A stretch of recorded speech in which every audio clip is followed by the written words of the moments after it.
जीनवर ओ मेरे जीनवर हो विनय भावों को मन में सजाते रहे गीत भक्ति के होठों से गाते रहे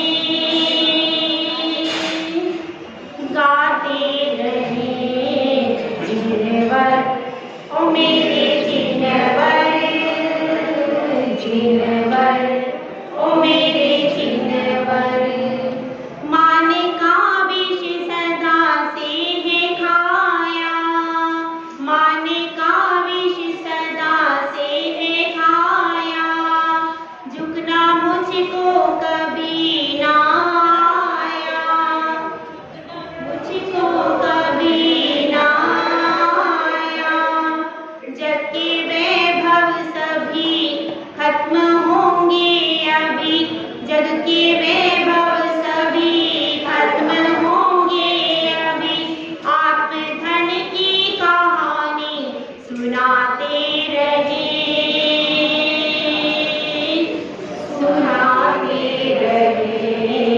जीनवर ओ मेरे जीनवर जीनवर ओ मेरे जीनवर हो विनय भावों को मन में सजाते रहे गीत भक्ति के होठों से गाते रहे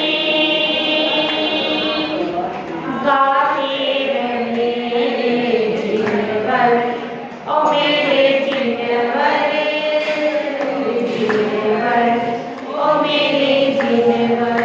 जय बोलिए 1008 शांतिनाथ भगवान की परम पूज्य आचार्य श्री आदि सागर जी महाराज की आचार्य श्री महावीर कीर्ति महाराज की आचार्य श्री विमल सागर महाराज की आचार्य श्री तपस्वी सम्राट सन्मति सागर महाराज की आचार्य श्री सुंदर सागर महाराज की 10 लक्षण महापर्व की उत्तम माधव धर्म की 105 वैष्णवी माता जी की जय आर्य संघ की जय।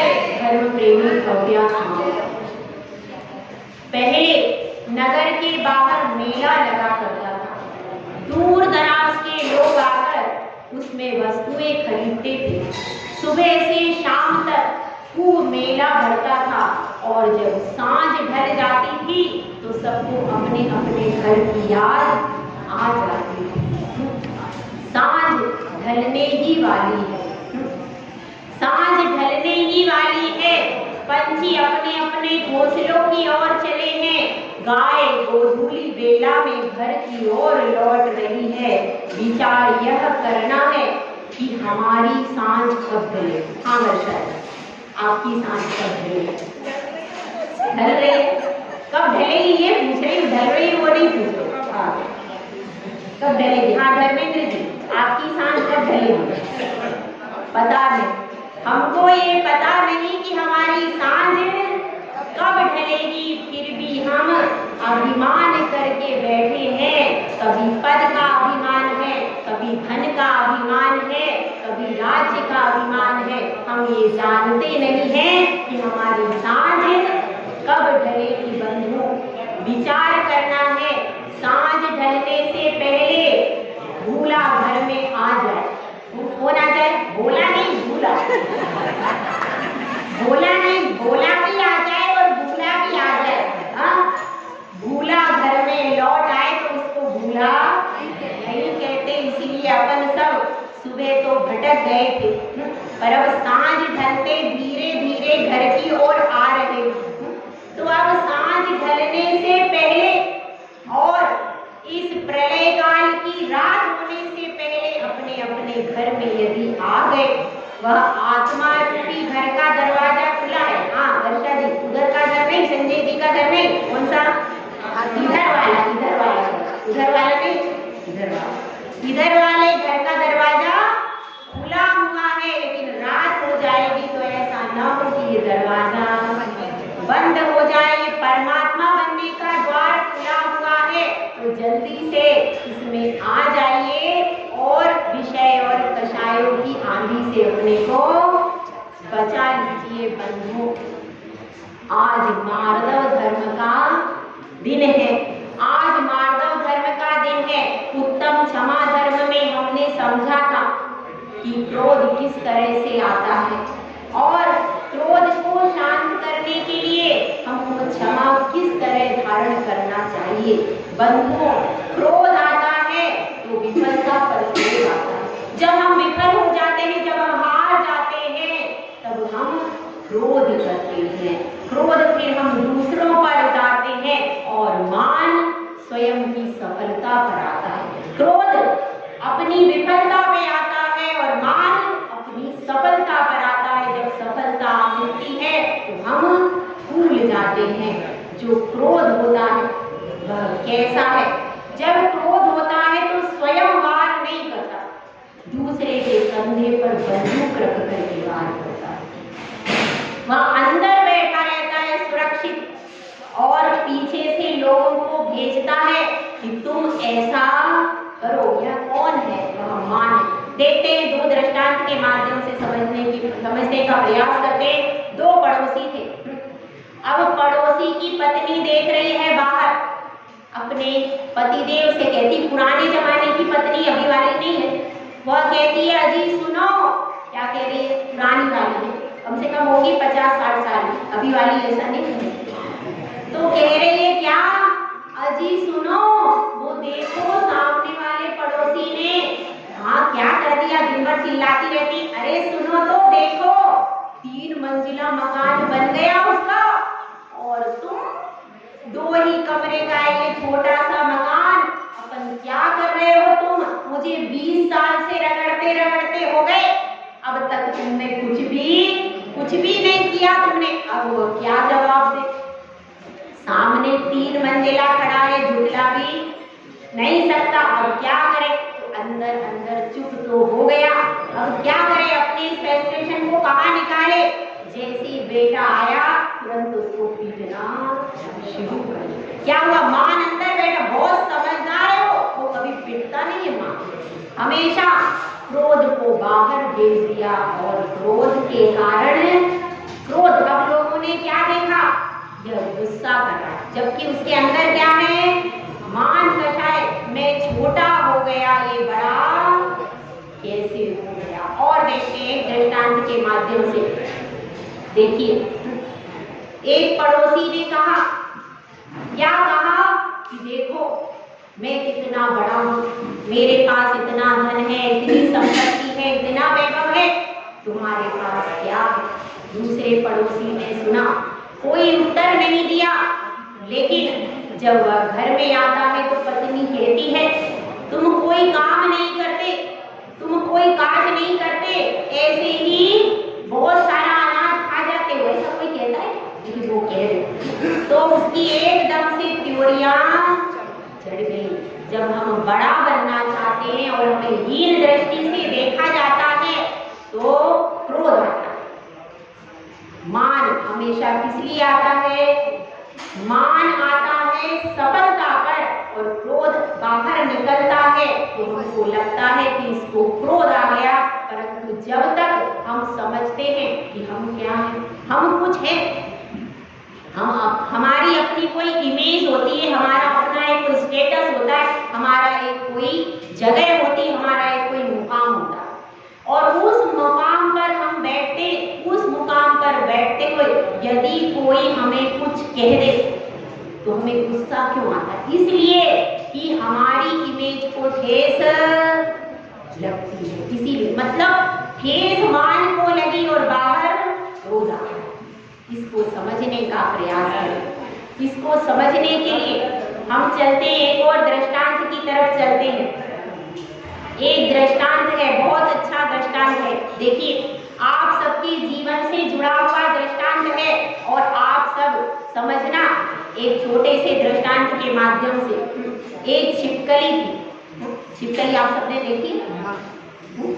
एक छिपकली थी और वह छत पर लटकी हुई थी, उल्टी। इतने में रोशनदान खुला हुआ था, उसमें से तोता अंदर आ गया। तोते ने ऊपर देखा, इसने देखा कि कहीं कुछ जगह है क्या, घोंसला वगैरह बनाने की, तो तोता ऊपर देख रहा है। अब छिपकली उसको दिखी, उसने कहा, छिपकली बहन, अरे तुम थक गई होंगी, इतनी देर से ऊपर छत पर चिपकी हो, थोड़ी देर के लिए रेस्ट कर लो, थोड़ा नीचे आ जाओ। छिपकली बोली, नहीं मैं नीचे नहीं आ सकती, मैं नीचे आऊंगी तो गजब हो जाएगा। क्या गजब हो जाएगा, तुम रात दिन तो इधर उधर घूमती रहती हो, क्या प्रॉब्लम हो गई? तो छिपकली कहती है, नहीं मैं नीचे नहीं आऊंगी। और छिपकली ने जो उत्तर दिया वो आप सबके मुख से निकलने वाला स्वर है। छिपकली ने क्या कहा, सुनो। छिपकली ने कहा, अगर मैं नीचे आ जाऊंगी तो ये छत में पकड़कर बैठी हूँ, छत नीचे आ जाएगी तो मैं क्या करूंगी? इसलिए देखो मैं इतना बड़ा काम कर रही हूँ, मुझे डिस्टर्ब मत करो। समझने की बात है कि हम कितना मान करते हैं, हम ऐसा सोचते। यह बात छिपकली की है, क्या हम नहीं सोचते? हम हैं तो घर में रोटी बनेगी। हाँ वर्षा जी, रोटी आपके आने से बनेगी, आपके रहने से, बनाने से बनेगी। और मैं हूँ तो बच्चों की पढ़ाई होगी, मैं पैसा देता हूँ तब घर में सामान आता है। हम ऐसा सोचते।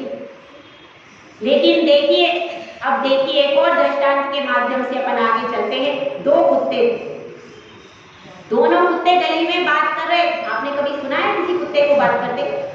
उनकी भाषा को आप नहीं समझते, बात तो अलग करते। तो दोनों आपस में स्पीकिंग कर रहे थे, दोनों बात कर रहे थे। और पहले कुत्ते ने दूसरे से कहा, तुम्हें पता है मैं जिस घर में रहता हूँ पूरा घर मेरे हिसाब से चलता है ना? अच्छा, इसमें क्या बात? अरे मैं भोगता हूँ, पूरा घर आके खड़ा हो जाता है, तुम्हें पता नहीं? अरे तो इसमें कोई खास बात नहीं, एक घर तुम्हारे हिसाब से चलता है, मेरा जलवा देखो, मेरे हिसाब से दुनिया चलती है। अच्छा, तो पहले वाले कुत्ते को बड़ा आश्चर्य हुआ, तुम्हारे हिसाब से दुनिया चलती, ऐसा कैसे होता है? कहना, देखो आओ मेरे पीछे, फॉलो मी। पहला कुत्ता आगे, दूसरा कुत्ता पीछे, दोनों चले। और चलते चलते दोनों कहाँ गए? चौराहे पर आ गए। अब दूसरे कुत्ते ने क्या किया? बैलगाड़ी के नीचे खड़ा हो गया। उसने कहा, देखो बैलगाड़ी में चला दूंगा। उसने कहा, अच्छा। बैलगाड़ी, और कुत्ता चलने लगा। संयोग से उसी समय गाड़ीवान आया, बैलगाड़ी भी चलने लगी। अब कुत्ता चलता जा रहा था, चलता जा रहा था, और पहला वाला कुत्ता भी उसके साथ में, दोनों चल रहे थे। अब दोनों चल रहे थे तो अब पहले वाले कुत्ते ने कहा, ये तो ठीक है तुम्हारे से बैलगाड़ी चल गई, लेकिन अब तुम बैलगाड़ी रुकवा दो तो तुम्हें मान जाओ। ठीक है, कोई बात नहीं, ये तो बिल्कुल सिंपल सी बात है, अभी लो, अभी रुकवाता हूं। और कुत्ता रुक गए। कुत्ते के रुकते ही एकदम गाड़ीवान का भी स्टेशन आ गया था, वह भी रुक गया और स्टेशन पर उतर गया। अब क्या हुआ? अब कुत्ता समझ में नहीं आ रहा कुत्ते को, पहले वाले को, देखो इसके चलने से बैलगाड़ी चलती है, इसके रुकने से बैलगाड़ी रुकती है। हम भी तो यही सोचते। कोई कोई तो ऐसा सोचता है कि मल्हारगंज का मंदिर मेरे हिसाब से चलता है, कोई ये सोचता है कि मल्हारगंज का चौका मेरे हिसाब से चलता है, यदि मैं चला जाऊं तो चाबी ताला लग जाए। सोचने वाले अपनी अपनी सोच में लगे रहते हैं, फिरे रहते हैं, पर ये नहीं जानते कि किसी के रहने से, किसी के जाने से दुनिया कभी रुकती।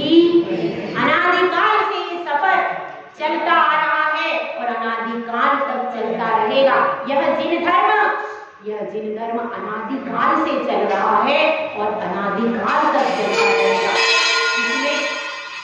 इसमें बहुत सारे लोग आए और बहुत सारे लोग चले गए, लेकिन जिन धर्म आज तक वैसा का वैसा है, नमोकार मंत्र आज तक वैसा है, निर्ग्रंथ मुद्रा वैसी है, साधु के 28 मूल गुण वैसे के वैसे हैं, श्रावक के 8 मूल गुण भी वैसे के वैसे हैं। देखिए, हम सब ऊंचा उठना चाहते हैं, ऊंचे उठने की चाहत में कई बार बड़ी मुश्किल में पड़ जाते हैं। और देखिए, मान में ममत्व परिणाम होता है। जो पर को अपना मानता है तब उसको क्या आ जाता है? मान आ जाता है। मैं और मैं करने से कितने दुष्परिणाम होते हैं, इसको एक उदाहरण के माध्यम से समझते हैं। बकरी जो मैंने कहे अपनी खाल खिंचाए, मैना मैना नित करे दूध भात नित खाए। जो कहता है मैं तो क्या होता है उसका परिणाम, उससे सब दूर भागते हैं और उसकी खिंचाई होती है। और जो कह देता है कि मैं कुछ नहीं हूँ तो वह आनंद से रहता है, उसको आनंद का स्वाद आता है। तो देखिए बड़े कमजोर होते हैं वे गुब्बारे, चंद सांसों में फूल जाते हैं, उड़ने लगते हैं हवाओं में, अपनी औकात भूल जाते हैं। एक फुटबॉल ने कहा मैं बहुत दुखी हूँ, बहुत परेशान हूँ, जो आता है पैरों से स्वागत करता है, मैं पिटते पिटते अब थक गई हूँ, मुझे इस पिटने से छुटकारा दिलाओ, मैं कैसे इस पिटने से बचूं। तो किसी ने कहा अरे ये जो अंदर तुम्हारे भरा है ना, जो तुम ऊपर उठना चाहती हो, यह ऊपर उठने की लालसा छोड़ दो और ये हवा अंदर से निकाल दो। हम सब में मान की हवा भरी हुई है, इसीलिए हम इस संसार की गतियों में पिट रहे हैं। जिस दिन मान की हवा निकल जाएगी उस दिन जैसे फुटबॉल को लोग हाथों में उठा लेते हैं, उसी तरह से हम भी सिद्ध शिला में जाने की सामर्थ्य वाले हो जाएंगे। बंधुओं देखिए एक छोटे से दृष्टांत के माध्यम से हम फिर आगे बढ़ते हैं। देखिए एक पत्थर था, वह पत्थर सड़क पर लुढ़क रहा था और लुढ़कते लुढ़कते वह एक पौधे के पास में आ गया, गुलाब के पौधे के पास में आ गया। वहां पर बहुत सुंदर गुलाब का पेड़ था। अब वह पत्थर को देख करके कली कहती है, कली अपने यौवन पर इठला रही थी, कहती है अरे पत्थर, तेरी भी क्या औकात है, जो आता है पैरों से तेरा स्वागत करता है, तू तो ठोकरें खाता रहता है, तेरी क्या जिंदगी है। पत्थर ने कुछ नहीं कहा। एक दिन एक शिल्पी आया, उसने देखा अरे इतना अच्छा पत्थर, इससे तो भगवान की प्रतिमा बनाऊंगा, और उसे लेकर के गया, उस पत्थर से भगवान की प्रतिमा बना दी और प्रतिमा बना करके मंदिर में विराजमान हो गए, मंदिर का निर्माण हो गया। अब कालांतर में वह कली फूल बन गई। वहां से पुजारी गुजरा और उस कली को उठा करके उसी भगवान के चरणों में चढ़ा दिया। अब वह पत्थर ने कुछ नहीं कहा, लेकिन देखो एक दिन उस कली के चरणों में पत्थर था और आज उस पत्थर के चरणों में वह कली रही है।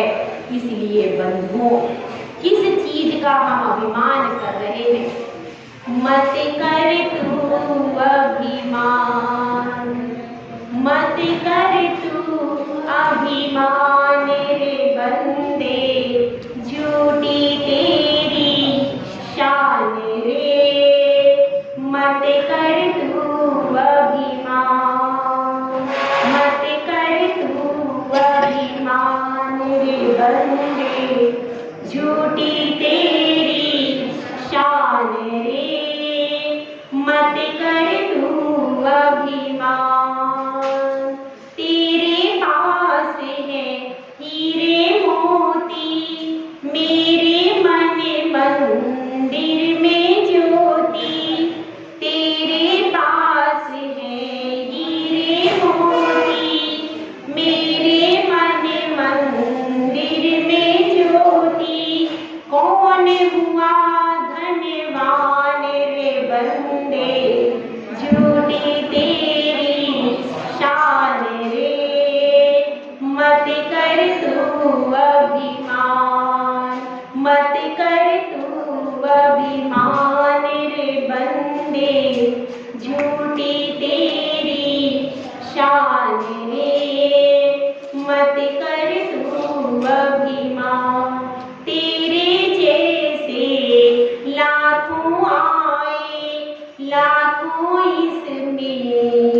बंदे, झूठी तेरी शान रे, मत कर तू अभिमान। किस बात का हम अभिमान करते हैं? रूप का अभिमान करते हैं तो वह भी नश्वर है, धन का अभिमान करते हैं तो वह भी नश्वर है, पद का अभिमान करते हैं तो वह भी नश्वर है। इसलिए इस नश्वर चीजों का अभिमान करना छोड़ दीजिए। यही आज का धर्म आपसे कहता है। देखिए, चकले ने कहा, रोटी ने कहा चकले से, अरे चकले देख, तू वहीं के वहीं, मैं इतनी बड़ी हो गई और तेरे से भी कभी कभी बड़ी हो जाती हूँ, तू वहीं के वहीं रह गया। तो अब चकला कहता है, अरे रोटी, तू बड़ी जरूर हो जाती है, लेकिन जब तू थाली में आती है तो तेरा झूठ टुकड़े टुकड़े हो जाता है। मैं तो तेरे जैसी न जाने कितनी बना बना करके तैयार करता रहता हूँ, और तू बड़ी बनती है, फूलती है और टुकड़े टुकड़े हो जाती है। तो इसलिए जब हम फूलेंगे तो हमारा अस्तित्व टुकड़े टुकड़े हो जाएगा, और जब हम शांत रहेंगे तो हमारा जीवन निखर जाएगा, जैसे परमात्मा का जीवन निखर गया है। और देखिए, एक छोटे से दृष्टांत के माध्यम से अपनी बात कहते हैं। देखिए, एक गांव के बाहर पतझड़ का समय था, और एक बूढ़ा अपनी झोपड़ी से रींगते रींगते लकड़ी लेकर के ठूंठ के पास पहुंचा। उसने देखा ठूंठ में कुछ भी नहीं, पतझड़ का मौसम है, कुछ भी उसमें नहीं। उसने कहा, अरे ठूंठ, तुझ में क्या है? बिल्कुल तू सूखा है, बिल्कुल काले रंग का हो गया है, न तुझ में फूल है, न तुझ में पत्ते हैं, न तुझ में कोई शाखा है, तुझ में कोई रौनक नहीं है, न तुझ में कोई हरियाली है, और तू क्यों जी रहा है? ठूंठ, तू क्यों जी रहा है?